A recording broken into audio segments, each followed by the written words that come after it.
فأنا ناصح لإخواني بالصدع بالحق تبيض وجوههم. السكوت في مسألة الحزبية يضرها، فاصدع بما تؤمر وأعرض عن المشركين.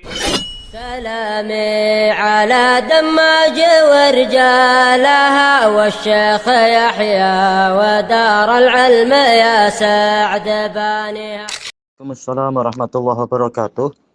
Yang terang-terangan minum khamar jelas ditahdzir oleh para ulama salaf. Makanya Sulaiman bin Dawud Asy-Syadzakuni yang hafalannya luar biasa hebat, tapi dia fasik, dia suka memalsukan hadis demi biar dapat pujian, punya hadis banyak, riwayat banyak. Dia tidak puas dengan riwayat yang sahihah yang dia hafal, malah dia buat-buat, tambah-tambah lagi. Dia ditahdzir, yaitu dihukumi matruk, pendusta dalam riwayat. Dan dari sisi akhlak dia ditahdzir karena dia minum khamar. Hawa nafsu, mengekor pada hawa nafsunya, ditahdzir. Tayyib. Tidak ada khilaf, sudah dinukilkan ijma' banyak sekali. Yang terang-terangan minum khamar ya ditahdzir. Dan pemerintah, kalau berita sampai ke pemerintah di masa itu akan terkena hukum sebat, hukum pukul dan semacamnya jika saksinya cukup. Jadi ulama salaf tidak tinggal diam terhadap pelaku kekufuran kah, atau pelaku kebid'ahan kah, atau pelaku kemaksiatan. Mereka tidak tinggal diam. Adapun kalau yang ditanyakan adalah ada sebagian sahabat yang dulu menakwil, mereka sudah dinasihati, kemudian sudah ditegakkan hujah pada mereka, kemudian mereka mengaku salah, mereka kemudian kena sebat, kena hukum pukul, sebagaimana yang telah ana jelaskan hadis tentang itu dan kemudian kalam para salaf tentang itu. Jadi tidak didiamkan.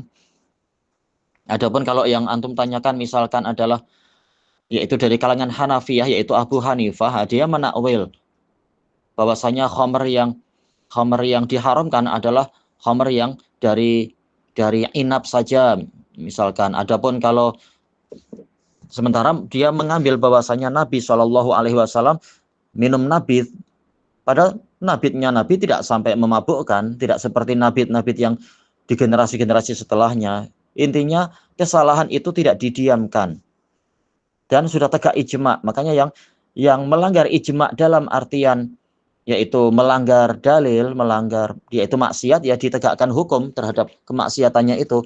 Kalau yang setelah ditegakkan hukum, kalau sudah tegak hujah macam itu, dan itu sudah ma'ruf masalah khamr. Tapi kalau sampai mengatakan khamr halal, terang-terangan bilang khamr halal, maka dia akan dikafirkan.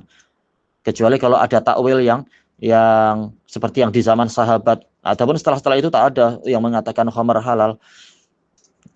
Yang bilang khamr halal, maka dia akan dikafirkan.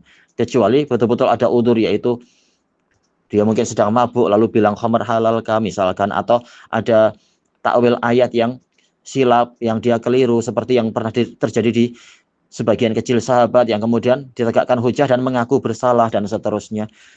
Wallahu a'lam.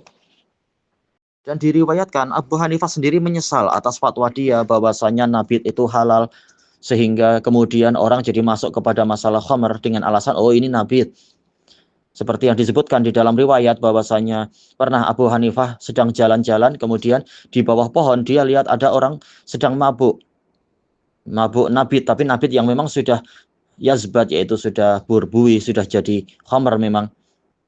Nah, orang itu dalam keadaan mabuk, dia kenal Abu Hanifah, mengatakan, wahai Abu Hanifah, wahai anak pezina, wahai begini-begini. Abu Hanifah dicaci.